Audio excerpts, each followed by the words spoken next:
ॐ वक्रतुण्डमहाकाय सूर्यकोटिसमप्रभ निर्विघ्नं कुरु मे देव सर्वकार्येषु सर्वदा। ॐ श्रीमहागणपतये नमः। ॐ श्रीगुरुभ्यो नमः। हरिः ॐ। सदाशिवसमारम्भां शङ्कराचार्यमध्यमाम् अस्मदाचार्यपर्यन्तां वन्दे गुरुपरम्पराम्। अस्मद्गुरुभ्यो नमः। श्रुतिस्मृतिपुराणानाम् आलयं करुणालयं नमामि भगवत्पादं शङ्करं लोकशङ्करं। शङ्करं शङ्कराचार्यं केशवं बादरायणं सूत्रभाष्यकृतौ वन्दे भगवन्तौ पुनः पुनः। ईश्वरो गुरुरात्मेति मूर्तिभेदविभागिने व्योमवद्व्याप्तदेहाय दक्षिणामूर्तये नमः। ॐ श्रीमेधादक्षिणामूर्तिस्वामिने नमः। ॐ सहनाववतु सहनौ भुनक्तु सह वीर्यं करवावहै तेजस्विनावधीतमस्तु मा विद्विषावहै। ॐ शान्ति शान्ति शान्तिः।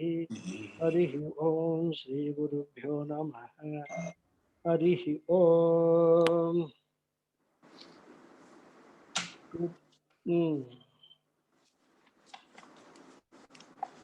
Namaste once again to all of you. So we are into the second class of Atma Bodha, and like we were discussing in the last class, this word Atma, we saw the derivation, 4 different derivations. And incidentally, Gopalakrishnan Mama, this Dhatu Ap has got 2 meanings. One is Ap Vyapane, and another is Ap Lambane. Vyapane is the 5th Gana, Swadhi Gana, and Ap Lambane is the 10th Gana, which is Churadi Gana. So Vyapane also is a meaning. So that's how we get, Vyap. Vyap itself is Vyap, right? So the Ap has got a meaning of pervading. That meaning is very much there for just the Sanskrit. I'm clarifying. I should thank Gopalakrishna Mama for one thing. He actually creates a sort of a curiosity in me to go a little more deeper into the Sanskrit part of the, these teachings, so that I also learn in the process a lot of things. So we were, as I said, 4 definitions we saw for Atma. And then we were actually seeing the process, how a vritti is formed in our mind, how a particular thought takes place in our mind. That process we were seeing. So whenever we see an object, like a clock, a computer, a book, or whatever object, our eyes see that object, or even when we hear some music or some talk or anything, it goes inside, because these are only the faculties which are providing the inputs to the mind, right? It goes into the mind, and a particular akara is formed, a particular shape of this particular object is formed on the mind. The moment that object is formed, the Swarupa Chaitanyam, the reflected consciousness which is there in us, in our body mind complex, immediately pervades that particular form of that object which is formed in the mind. And that is how we get that thought in our mind. It's a simultaneous process. It is not that you cannot, even though sequentially it may happen that first we see an object, register in the mind, and then it pervades, the consciousness pervades. But all these things, even nanoseconds will be a too long a time. It just happens almost simultaneously, and that is how we get this thought. And this thought is the thought which can be stored in our chitta. The object which we see cannot be stored as it is without the thought pervading. without the consciousness pervading that particular thought. So, as I was told you, that the word Atma refers to Swarupa Jnanam, and the word Bodha refers to Janya Jnanam. So, this is what, the process of formation of these thoughts in our mind, and even the knowledge, Janya Jnanam, is formed by the combination of both this thoughts which are entering the mind, that is the objects which are entering the mind, and the consciousness which is pervading that those objects, that akara. So tattat akara, tattat vishaya akara vritti jayate. So whatever we are seeing, that vritti, that thought of that particular object gets formed in our mind, right? So this is what we were seeing in the last form. So what happens? The Swarupa Jnanam, which is actually a formless consciousness, by pervading the thought, becomes a formed consciousness or a formed awareness, as it were. It's not, doesn't actually become, but it becomes sort of a formed awareness. So the consciousness takes a form, the form which is there of the particular object in our mind.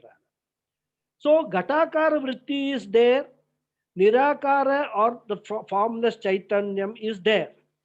The Nirakara Chaitanyam pervades the Ghatakara vritti. Ghatakara vritti means the thought of an object, right? Of a pot rather. Ghatakara is pot. And now the the Chaitanyam appears to be a Ghatakara Chaitanyam. And this Ghatakara Chaitanyam is called Ghatagyanam, knowledge of the pot. How we get the knowledge? This is how we get the knowledge. If this Chaitanyam is not there, you will not get any knowledge. Even though the eyes may be seeing it, and even though it may be registering in the mind, the object may be registering in the mind, but you will not get knowledge. That is why it is very, very important for us. If we have to get any knowledge, three operations have to take place. The first operation is the operation of our faculties. The five sense faculties, or the what we call the jnanendriya. They have to, one of them or more than one of them have to be operational. First operation. To see or hear, or see and hear both, like a television, a particular object, a particular thing. The second operation is the mind should be backing up that faculty.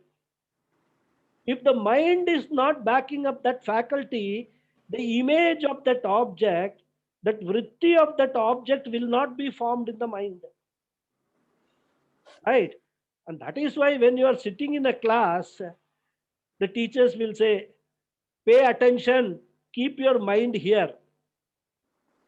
Your ears may be hearing the talk, but the mind is elsewhere. It is not behind your ears. You will not hear anything. Nothing will be registered in the mind. And because nothing will be registered, there is no work for the Swarupa Chaitanyam, because it is not pervading anything. In fact, what will happen is, wherever your mind is, whatever thoughts your mind, maybe you are recalling a thought from a previous memory rather, that thought will get the Swarupa Chaitanyam will pervade that thought, and that thought will remain in your mind. But what you are seeing right now, what you are hearing right now will not register at all. You will not know what the teacher talked about the whole 1 hour, because your mind was somewhere going around. What has my wife cooked for lunch today? Huh? Whether that particular person has promised to come at 1 o'clock today, will he come or not? I have come all the way here to listen to the talk. I hear there is a auto rickshaw strike. Whether will I be able to go back home? All these thoughts sitting in the class, if you get, you will not get register anything that is told to you in the class. And that is the reason many students, Even though they listen to a lot of things, it doesn't register. So that is why teachers insist, when you are in the class, be attentive, pay your attention, put your mind behind your faculties of eyes and ears, and don't let your mind wander around all over the city. Right? So this is how, what we have to understand. This is how the thought is formed. So, as I said, Ghata Jnanam is formed in that particular manner. So, first the Vritti is born, then the Chaitanyam, the Swarupa Chaitanyam pervades it, and then we get the particular object, the knowledge of that particular object. That is how we get, right? So, we already have, as we have discussed, we already have a Atma. We have the Swarupa Jnanam already. It is there permanently in us, right? The Swarupa Jnanam, pure form of knowledge is there because we have Chit aspect, consciousness is there. But in spite of the Swarupa Jnanam being there, we all suffer from ignorance of the self, isn't it? Typically, if we have that Swarupa Jnanam, we should all be wise people. We already have that Jnanam. And that is happening because we are all samsaris, we are all completely bound by the worldly affairs. So from this, we come to know that Swarupa Jnanam cannot give you liberation. Swarupa Jnanam is there, Chit is there, consciousness is very much present, but that consciousness, which is the original consciousness, cannot give you any liberation, cannot give you moksha. It cannot give you happiness also. It is in the nature of happiness, it is in the nature of ananda, but it cannot give you ananda. Ananda is there, like in a safe deposit vault, but it cannot give you that ananda. Because if Swarupa Jnanam can give you happiness and ananda, everybody should always be happy. Where is the question of any misery or any grief or anything? There is no question at all.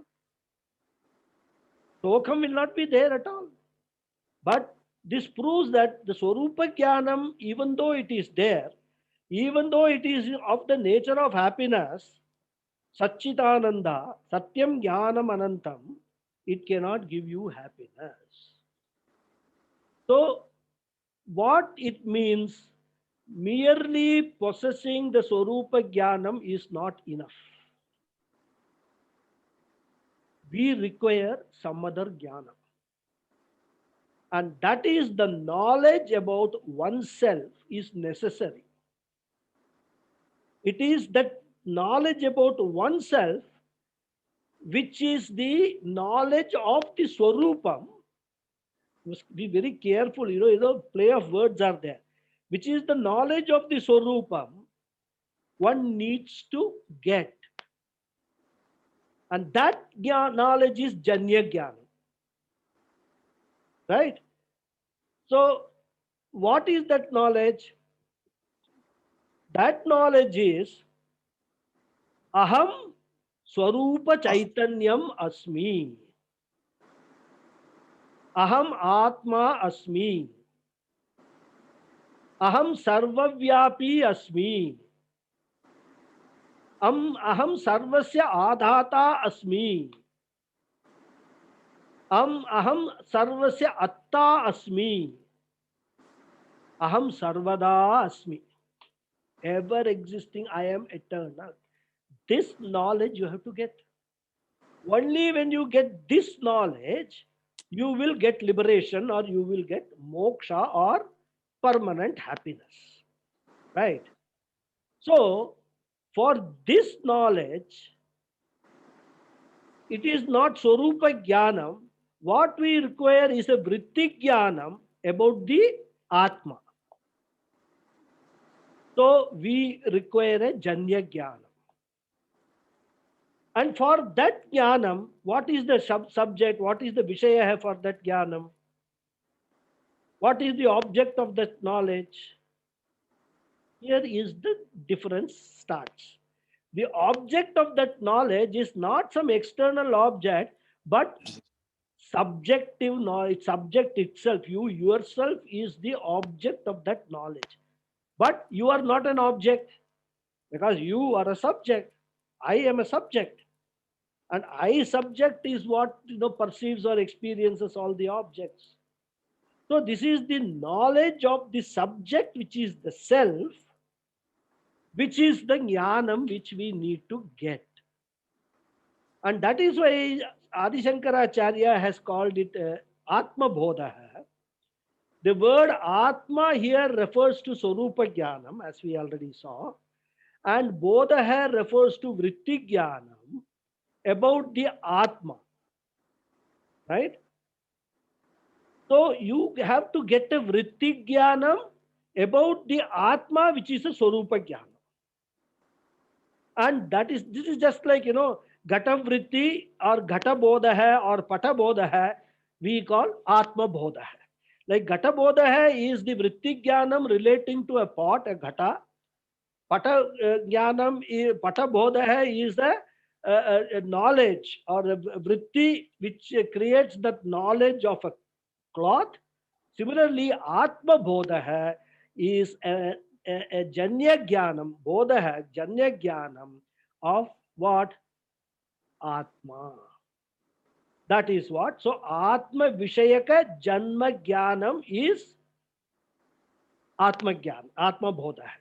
Or you can say, Swarupa Chaitanya Vishayaka Vritti Jnanam is Atma Bodha hai. This is how we have to understand these two words, which are seemingly same, looking the same. Atma and Bodha have meaning wise looking more or less same. We have to understand that difference between these two words, Atma, Bodha, right? So we all have Atma, but Bodha we don't have, isn't it? That Vritti Jnanam of that Atma we don't have. We have Bodha only body mind complex, right? Shariratrayam Bodha we have got. Panchakosha Bodha we have got. But we don't have the Bodha of the Atma, of the Swarupam, right? So what is now we have to understand is this Atma Bodha, this Jnanam has to be produced by an effort. It doesn't automatically, like Swarupa Jnanam is automatically there, this Atma Jnanam will not be automatically there. You have to put in a certain effort to acquire that particular knowledge. Like the nose produces Gandha Vishayaka Jnanam, the ears produce Rupa Vishayaka Jnanam. So, Tattat Vishayaka Jnanam, Tattat Prameya Vishayaka Bodha. That is that means of knowledge, or you can call it the instruments of knowledge, produces the knowledge of its subject matter. Eyes produce subject matter of eyes is color and form, so it produces a knowledge of color and forms. Ears produce sound, knowledge of sound, because that is the subject matter of ears, sound, right? So similarly, for knowledge of Atma, what is the subject matter? Here Atma is the subject matter, and that is going to be the job of this particular text, Atma Bodha. So just the word Atma Bodha we have to understand, and that is how it is explained in the Shastra. Otherwise, scholars will say, what is this Atma Bodha? Atma also means knowledge, Bodha also means knowledge. So why this Shankaracharya has named it in this particular manner? So, but then the issue doesn't end here. See, as I told you in the last class, this is how in Vedanta inquiries are made. They are not satisfied at all with just superficial explanation. They will go deep into it. And especially Advaita Vedanta is like, some, what example I should quote. Everybody will be out to attack Advaita Vedanta. It is like our Modi ji's work. All parties will attack. Whatever he does, they will say, no, you are wrong. So you have to do extra effort to sort of establish that what you are saying is wrong, what I am saying is right. Because this is the interest of the people, I am saying.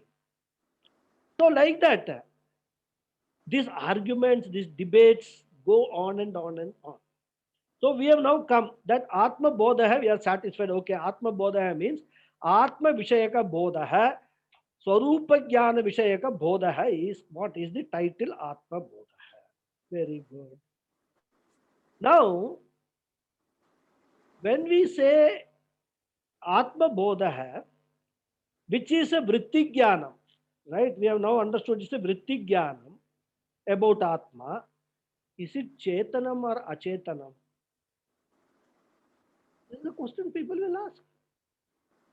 Okay, it's all very fine. This Swarupa Chaitanyam is Chetan, we agree.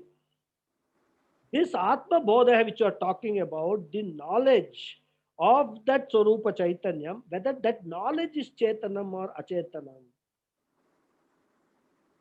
Because any Jnanam will be Chetanam, because the moment, as I told you, when this knowledge happens, the Swarupa Chaitanyam pervades it, so this knowledge also becomes Chetana. So the Vritti Jnanam is also Chetana.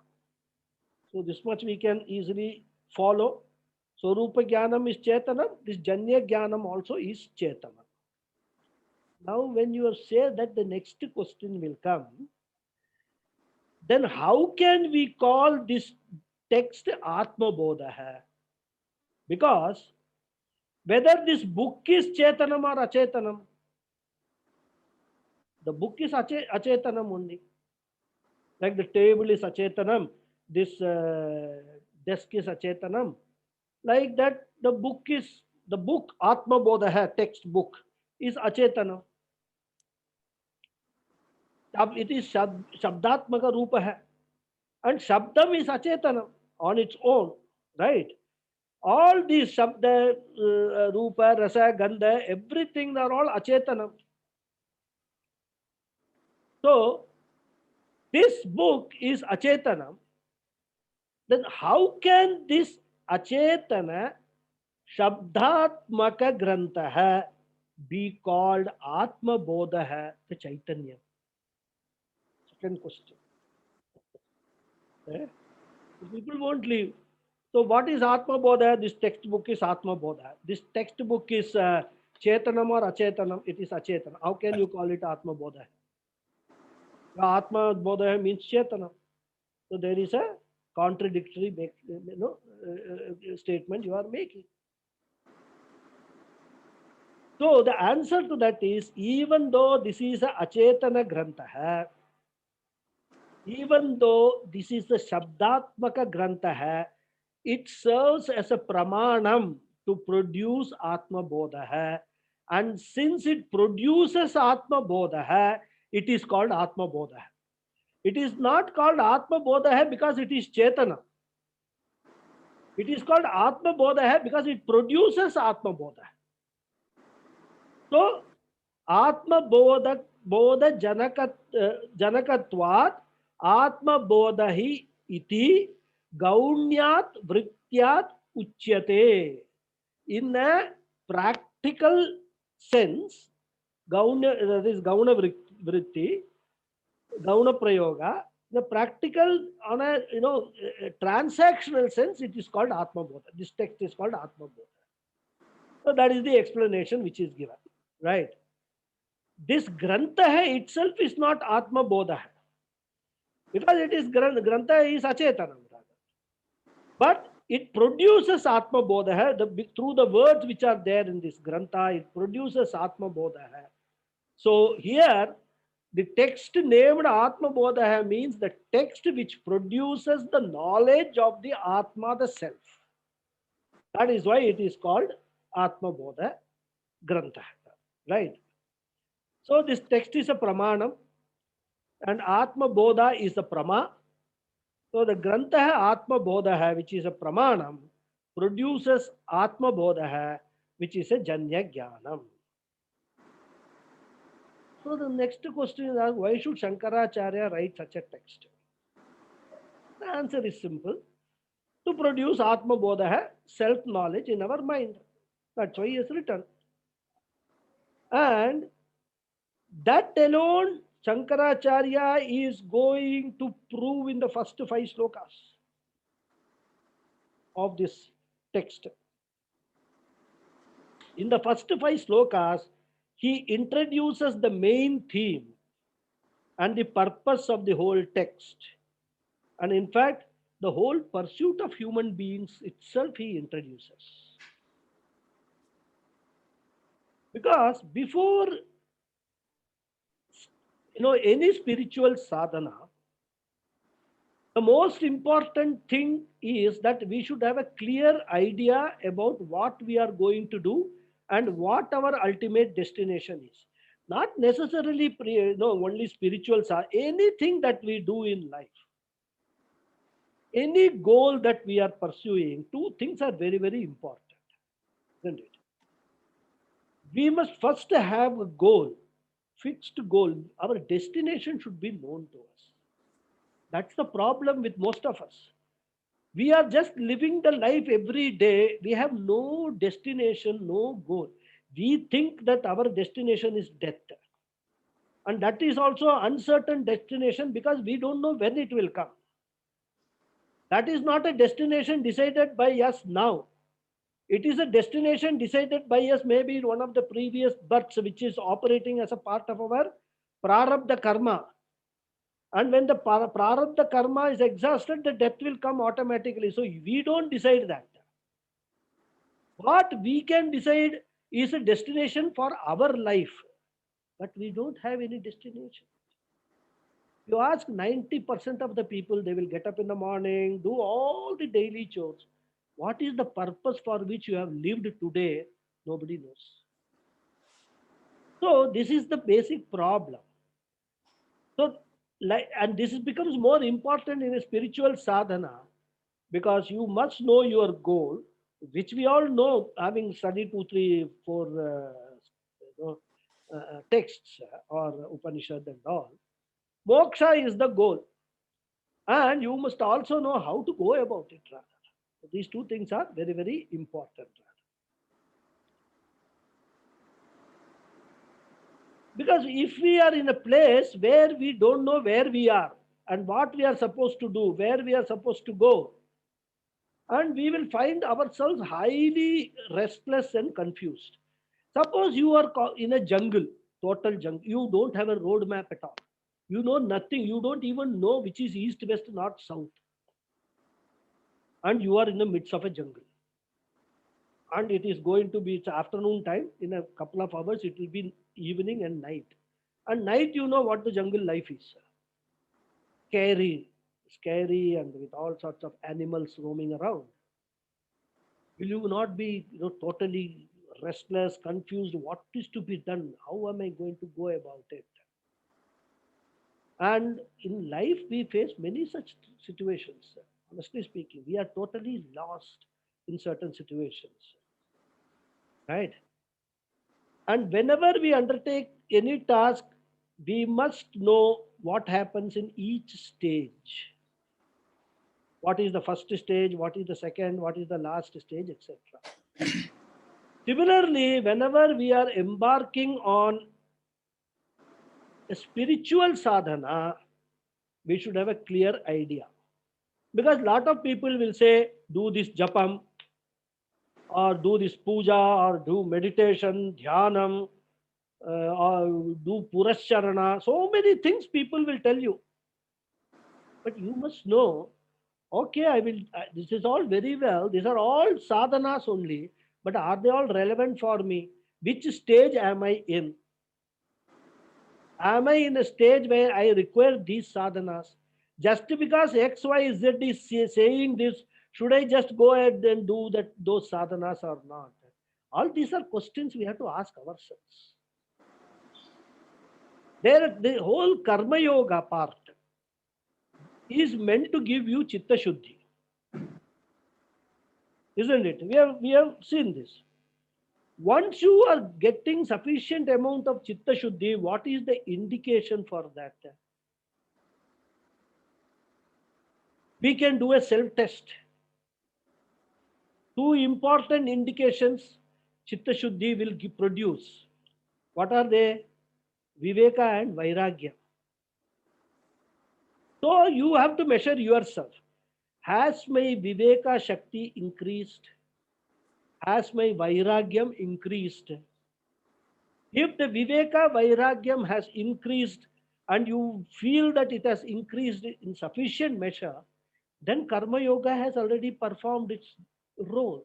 You don't need to do too much karmas later on. Just to do the minimum prescribed karmas which is required, which probably could be a Sandhya Vandanam or a daily prayer or whatever it is, or Panchamahayagya. That's all. Panchamahayagya you do, that is enough. Because other karmas which you have been doing earlier, either in this janma or in the previous janmas, I'm not talking about this janma only. The Chitta Shuddhi part of it has been taken care of. Then after that also, if you somebody tells you go and do this puja, go and do this meditation, all this meditation is for what? For Chitta Naischalyam. We have seen it in Tattva Bodha.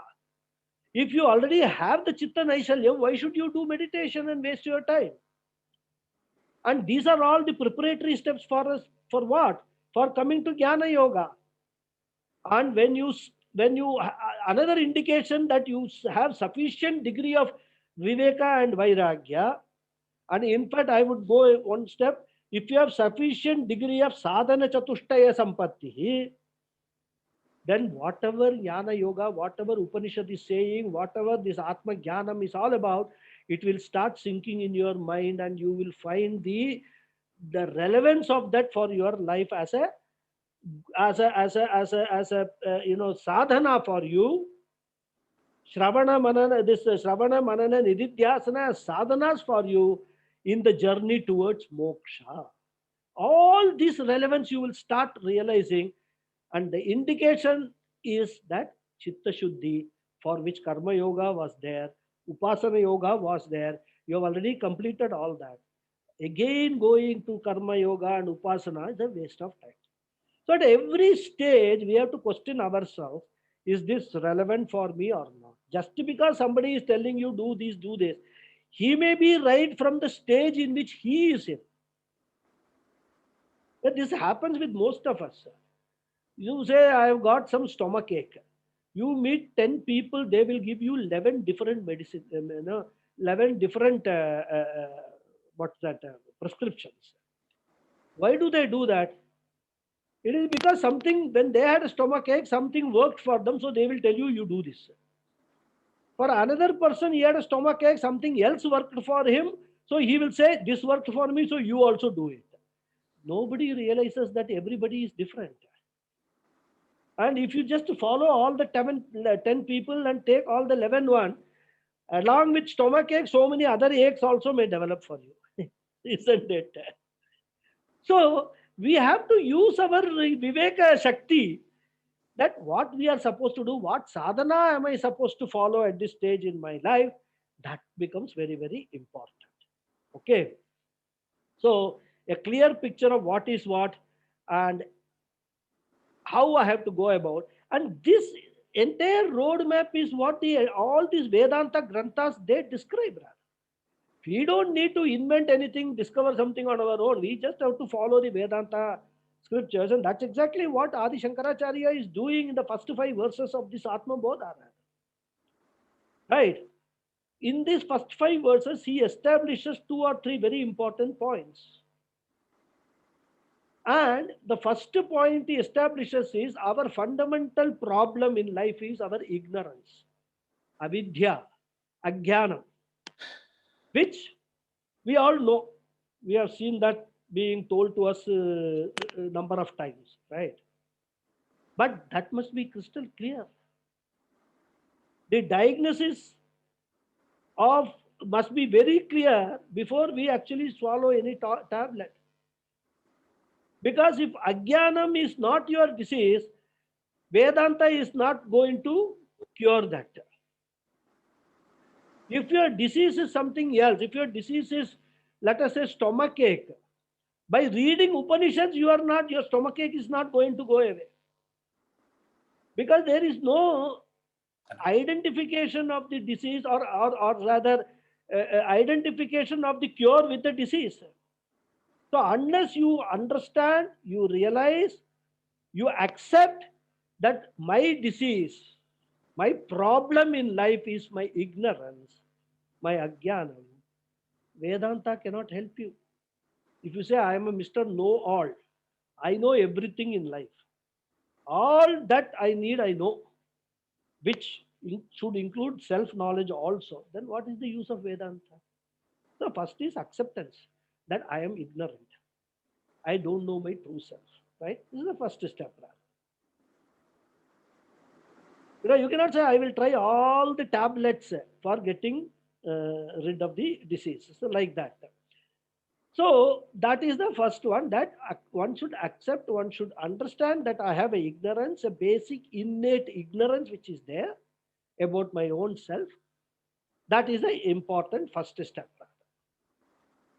And this ignorance is not ignorance of any object. Shankaracharya emphasizes that this ignorance is the ignorance of the self, ignorance of one's complete self as revealed by the Shastras. The ignorance that I am Aham Atma, Aham Nityaha, and Aham Sarvagataha. That is what the Shastras are saying, which we don't know. We are thinking Aham Anityaha, I have a date of birth and I will die one day. I am not Sarvagataha. I cannot be in all the places at the same time. If I am here now in Bombay, I cannot be in Coimbatore. That's what I think. I cannot be in Coimbatore. So how can I say I am Sarvagataha? And then I am Nityaha. I am eternal. What are you talking about by eternal? I am limited by space and time. So these are all the notions that we have about ourselves. This is the knowledge that we have about ourselves. What the Shastras is saying, that this is a wrong knowledge. So first of all, with a very all humility, we have to accept that I am ignorant of these things. Right? Remember the first and four definitions of Atma. Put together, they will mean Aham Purna. I am full and complete. If you are full and complete, why you have so many desires? Why do you always feel incomplete and then you want to complete yourself by acquiring more and more things? So there is a ignorance of this fact also, that I am Purna. And once this Purnatvam is unknown, we have this sense of Apurnatvam.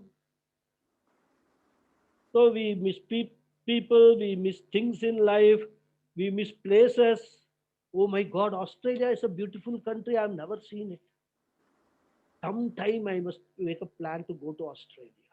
Isn't it? It is all the normal thinking process. Some people miss the newspaper in the morning. They get up, if the newspaper is not delivered, they become totally nervous. They don't know what to do. Because that is what they have been doing for the last 40, 50 years. Get up in the morning, pick up the newspaper, sit on a nice couch or a sofa with a cup of coffee or tea or whatever they take in the morning, and then go through the newspaper right from the headlines up to the last advertisement, short, small advertisement which is there. That's what they have been used to do. One day the newspaper doesn't come, they don't know what to do. So everyone misses something or the other. And this missing itself is a sign of Apurnatvam, isn't it? And this alone later becomes a kama or a desire for becoming Purna. And then when that doesn't happen, Krodha follows, kama comes, kama doesn't get fulfilled, Krodha comes, and then you see your neighbor, then Lobha, Moha, Madam, Atsarim, everything follows. Rather. All these things follow. All because your sense of Apurnatvam. Once you understand that you are Purnaha, There is no apurnatvam at all. If something is there, there, not there, it's not there. It's okay, fine. It's not going to affect me at all. So that is how whatever minimum I require for the sustenance of the body, as long as that is there, I am happy. But even if that is there, sadhana chatushte sampatti says titiksha. You don't get food for a particular time, or for example, one meal a day you don't get. What are you going to do? You go and beg. Nobody is prepared to give you food. Drink water and sleep. That's all. If you are going to fret about it, oh my God, I didn't get food. I didn't get food. Is it food going to come and follow in your mouth? No. So that is another important quality you will have to develop. Titiksha, forbearance with the pairs of opposites. If it is there, well and good. Not there, also okay. I'm fine with that. Right? Heat, cold, sukham, dukkham. We've seen Tattva Bodha, all that we have seen, if you all remember. Yeah. So, this ignorance is the virus which causes this kama krodha, what you can call kama krodha flu, not corona, of course. This kama krodha disease is caused by this ignorance, rather, right? And this ignorance is arising because of what?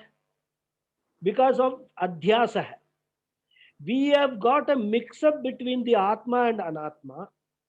We think that I know about myself,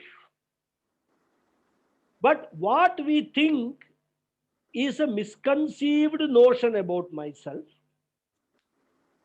And that misconceived notion has happened because we have superimposed the Anatma aspects onto the Atma, and that is what we think I am. I need not actually belabor these points because we have seen all these things in earlier also in Tattva Bodha, in Kathopanishad and all that. But because we are starting a new text, I'm just trying to bring your memories back to whatever we have learned earlier. And that is why this adhyasa, the superimposition, is talked about in all Vedantic texts in the beginning. They start with ignorance, and the cause for ignorance they identify as this adhyasa, the superimposition. Because of the superimposition of the anatma on the atma, the real swarupa of atma is we fail to recognize. And we take the anatma as the atma. Atma. And this is what is called adhyasa. In fact, Brahma Sutra, Adi Shankaracharya starts his bhashyam with a bhashyam called Adhyasa Bhashyam. A full bhashyam is written only on this aspect of Adhyasa, and because this Adhyasa is the main thing responsible for causing this samsara. It's a beautiful analytical work he gives in Brahma Sutra Bhashyam. Right. So once this diagnosis is made, what is the next step? Medication, isn't it? So the ignorance virus can be destroyed only by one medicine, that is Atmajnana Aushadam, Atmajnana medicine, or Atmajnana, what we call antibiotics. Right. Of course, virus, I think antibiotics don't work. And yeah, Aushadam we will keep, make it generic rather. Aushadam, right? Some Aushadam should be there. Okay. So anything else you do, nothing will happen. Ignorance will go only by knowledge. Ignorance cannot go by just wishing it away, isn't it? So the tablet is Atmajnana Aushadam, and the disease is ignorance, Ajnanam, Avidya. This is what Adi Shankara establishes right in the beginning. And the second point he makes is that any treatment, serious treatment, requires certain preparatory steps. Somebody has to have a surgery in the hospital? Is it that they just get admitted, go straight away to the operation theater, and then operation is done? No. First you get admitted couple of days earlier. Then they will make all, study about the various parameters and all that, and prepare that person for the surgery to take place after a couple of days. The food will be regulated. You will not be given certain type of food, or you will not be given any food at all for 1 or 2 days. Because when you are doing the surgery and all that, the food and all which is there, undigested food and all, should not create a problem. And then on the surgery day also, for example, if the scalp surgery is to be done, they will remove all the hairs. Preparation has to be done. The scalp has to be prepared for cutting open. So many things, so many preparatory steps are required. Similarly, for this Atma Jnanam operation also, you require a lot of preparation. It's not just one fine day you wake up, okay, today I will do Vedanta. Today, Friday, Vedanta day. Tuesday, Friday, Vedanta day. Every day else I will forget Vedanta. Only these 2 days I will do, and I will do this. It will not work at all. That's why I say 90% of the people who come to Vedanta, they come to entertainment Vedanta. There are two types of Vedanta: serious Vedanta, entertainment Vedanta. Because they have nothing better to do in their life, they will say, okay, let me listen to these lectures for 1 hour. Let me see what this Vedanta is all about. And that also they will not do on a regular basis also. Off and on, they will go on doing it. Some days they will attend, some days they won't attend. It doesn't matter to them that what they are listening today is they are not following it or connecting it with what was talked in the previous lecture. It doesn't matter to them. Most of the people who come to Vedanta are like that only. But we don't have a problem with that, because we don't know when that spark will happen for whom, at what time. So that is why Acharyas also, even though every Acharya knows this, but Acharyas are very, very tolerant, very compassionate. They say, it doesn't matter. How does it matter? Let them come and listen to it. Maybe out of 100 people, one person gets it, more than enough. 1 out of 100 is the highest score you can get in Vedanta. For somebody to get interested, to study this, pursue this, seriously, rather. It's a very big score. 1 out of 100 is a very high score. 1 out of a million may be an average score. That is what is the reality of this subject matter of the self is. Because everybody is thinking that they know about their self. So that itself becomes a problem for them. They think they know about the self, so there is no effort to know about the self, right?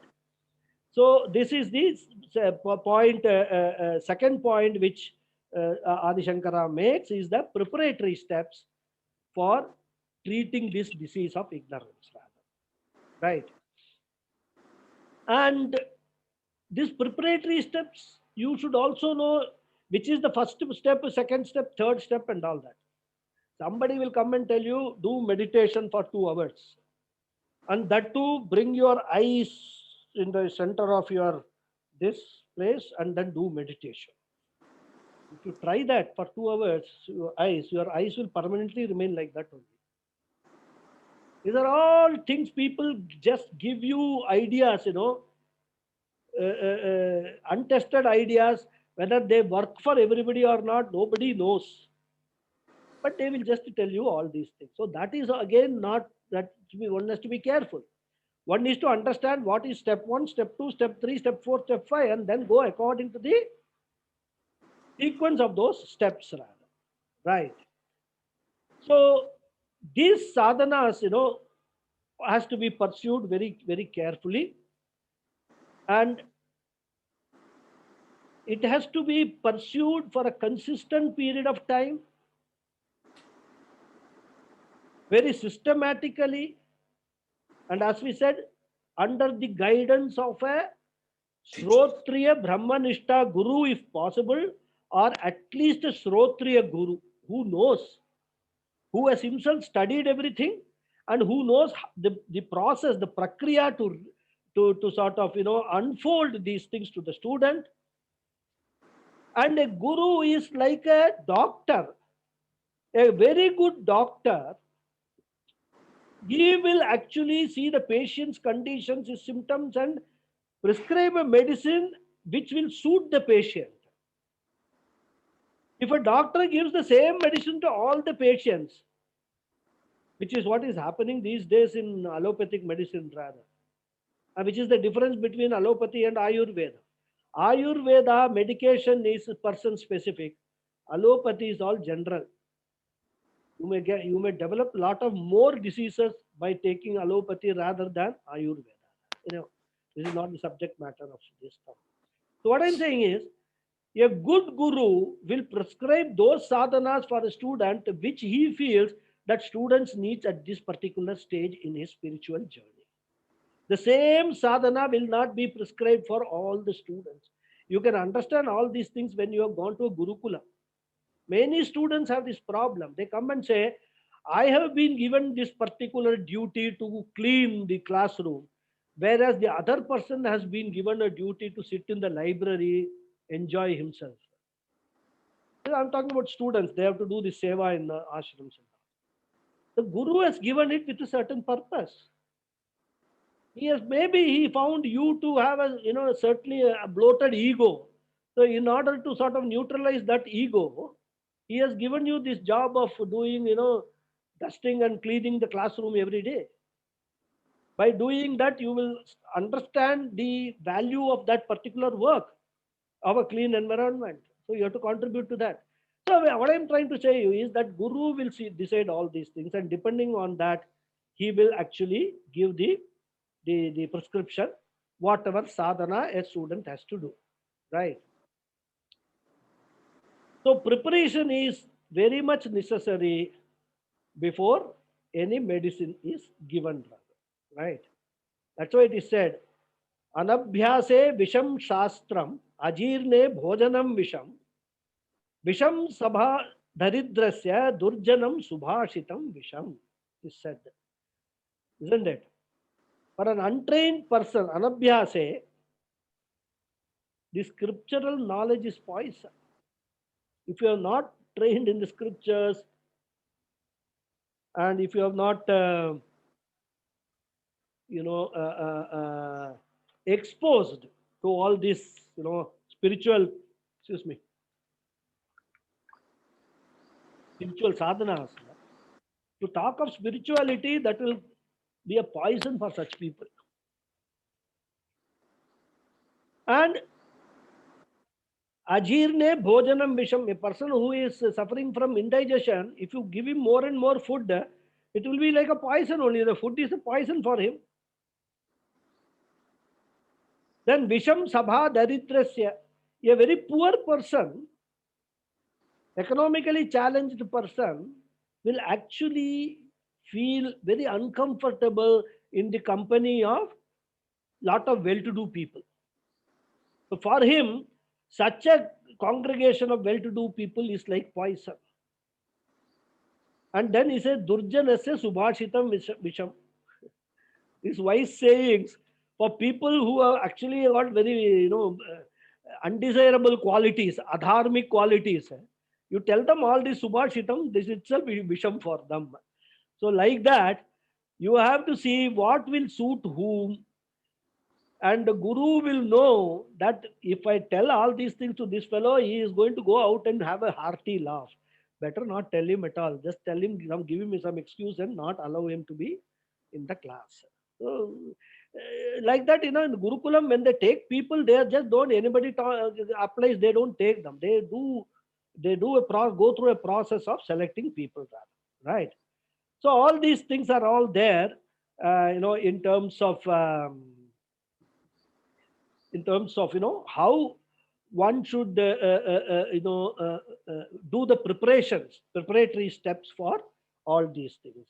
And as once, earlier I've told you, Lord Krishna also gives this warning in Bhagavad Gita, right? If this knowledge of the Shastram is not properly digested by the people, if they are not ready for it, and that's why Shankaracharya talks about in the beginning itself, he actually talks about sadhana chatushtaya sampatti only, that sufficient degree of sadhana chatushtaya sampatti is not there, then this shastric knowledge itself will become visham for them. Most of us, it is like that only. Initially, when we are not prepared, when we listen to all this Bhagavad Gita and all that, we think that this is all nonsense. It will not work. And that's why Krishna says, Na buddhi bedam janayet ajnanam karma sanginam joshayet sarva karmani vidwan yukta samacharan. So he says that a wise man who is established in the self, who knows his self, who has got the knowledge of his self, is a Brahmanishta Purusha. He must not unsettle the mind of an ignorant person who is attached to this, all this karma and samsara and all that. But the wise man should actually encourage them to perform all their duties, duly performing his own duties also. So, this is a very important thing which Bhagavad Gita says. Don't force anybody to come to Vedanta. People will want to come, they will come. They will listen, they will like it, they will stay. They won't like it, they will go away. Don't force anybody to come to Vedanta. This is what it says. And don't try to change people. Don't start giving lectures. Oh, Vedanta is such a fantastic thing. You are doing all this useless puja and all that. Don't tell such things to anybody. If somebody is doing puja, let him do puja. If somebody is reading newspaper, let him read newspaper. If somebody is watching television, let him watch television. Maximum you can tell anybody is that they should do their duties. They should not do anything like this by neglecting their duties, their responsibilities which they have to perform. That is the maximum advice that you can give. Okay. So the Shastram should not be given to an unprepared mind is the message of this Adi Shankaracharya, right? And as I said, that preparation is sadhana chatushtaya sampatihi for this operation, jnanam operation, right? So, like all the tests are there, so the sadhana chatushtaya sampatti tests we have to carry out, and Shankaracharya begins with these preparatory steps in the very first sloka. So all those only, or in fact only those who are prepared with these 4 steps, sadhana chatushtaya sampatti, right, would be deemed to be qualified to enter into jnanam, and which is meant to remove ignorance. And in the next class, we will enter the proper text with the first sloka. Okay, we will stop here. Om Purnamadah Purnamidam Purnat Purnamudachyate Purnasya Purnamadhaya Purnameva Vasishyate. Om Shanti Shanti Shanti. Harihi Om Shri Gurubhyo Namaha. Harihi Om. Thank you all. Just one small announcement that I have announced this Vishnu Sahasranamam classes. Some of you have already sent me a message for enrolling yourself, in the classes. It is going to be on every Sunday, 6 to 7 p.m. On Zoom. If anybody wants to join, please send me a WhatsApp message and I will register you for those classes. Because the Zoom link will be sent only to people who are registering for the classes. Okay. And there are no restrictions on registration other than the fact that maximum 100 people can be registered. But I'm very far. So many people I don't expect to register also. But if they are interested, please try to register early. That's my request. Okay. So any question is there? It's very difficult, sir. Any question? Somebody said something? No questions? Gopalaksha Mama, unmute பண்ணுங்க, unmute.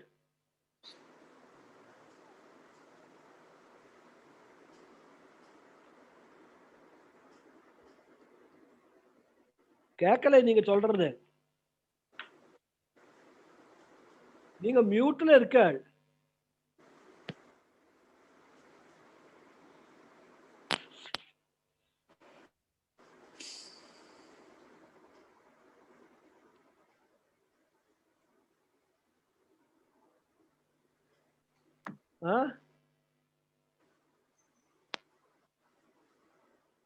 Still not clear.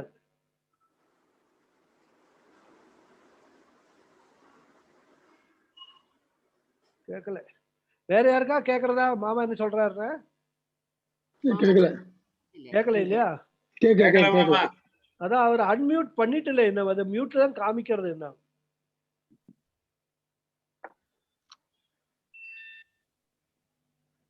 I think he is not able to unmute. I think, let me see whether I can unmute him. அவர் தான் unmute பண்ணிக்கணும். நான் பண்ண முடியாது. You can't do it. Gopalakrishna மாமா கேட்கல.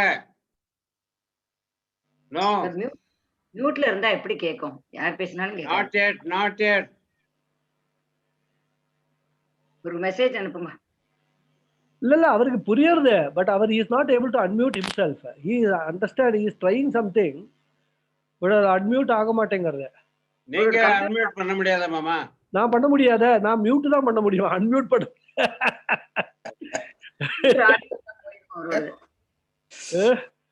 Computer audio போயிருக்கும். ஏதோ சொல்லிட்டு இருக்காரு. ஏதோ சொல்றாரு, அது காதுல விட மாட்டேங்கிறது. ஆக்ஷன் காட்டுங்க மாமா, காது கேட்கலைன்னு.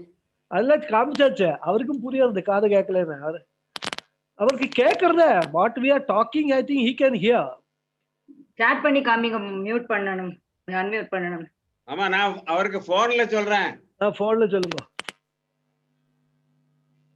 இன்டர்காம்ல கூப்பிட்டா விட போறமே. இல்லையா, அவர் மொபைல்ல எடுத்துருக்காரு.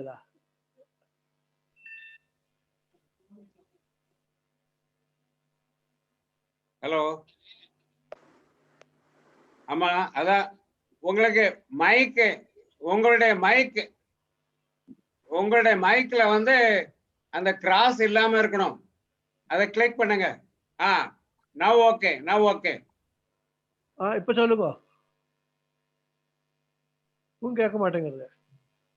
அவர் கம்ப்யூட்டர் ஆடியோ ஏதோ ஆஃப் ஆயிருக்கு. அப்படின்னா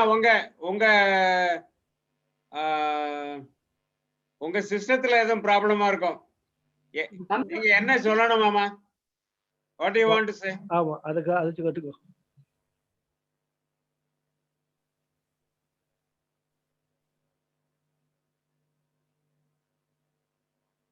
ஆமா,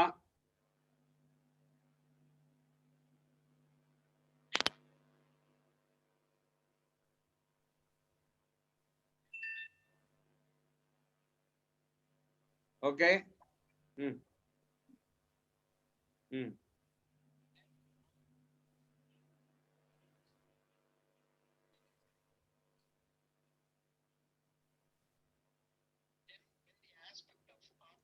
இப்ப கேக்குறது கேக்குதா?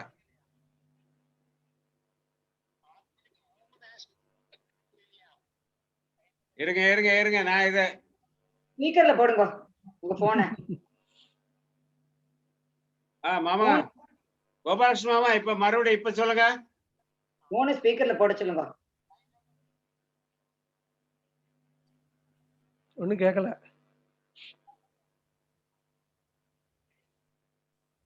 நீங்க கணபதி மாமாக்கு போன் பண்ணி பேசிடுங்க.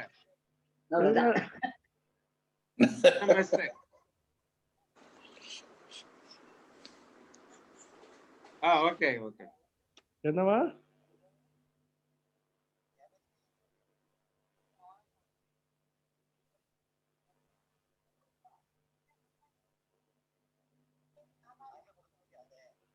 அவரு பாம்பேல இருக்காரு மாமி.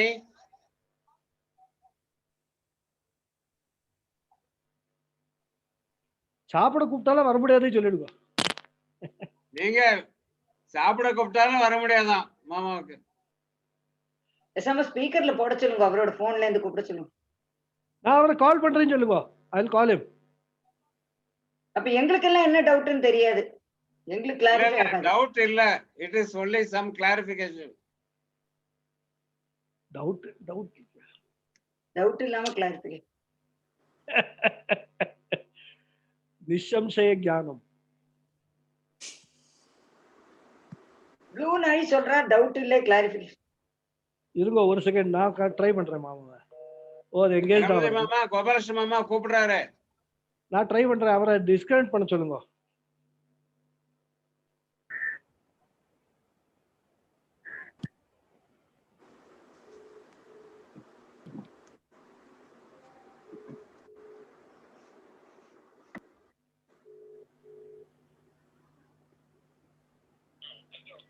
சொல்லுங்க மாமா.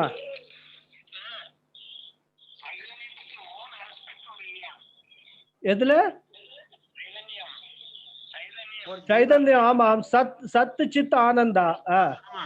When an object becomes a vritti, Ah. when an object becomes a vritti, that vritti initial stage is jadam. ஆமாம். When the sat aspect pervades, சத்துல சித் ஆஸ்பெக்ட் வச்சுக்கோங்க. first when it pervades, ஆமா ஃபர்ஸ்ட் சத்து பர்வேட்ஸ், அப்புறம் சித் pervades. ஆமா okay okay. sat pervades செய்யறது, it has an existence. ஆமா correct. When chit pervades, becomes a thought. Yeah. Thought of something. Yes. Knowledge. Yes. When anandam pervades, it is an experience. Well, because ஆனந்தம் வந்து pervade பண்றதுக்கு there are certain conditions which are there.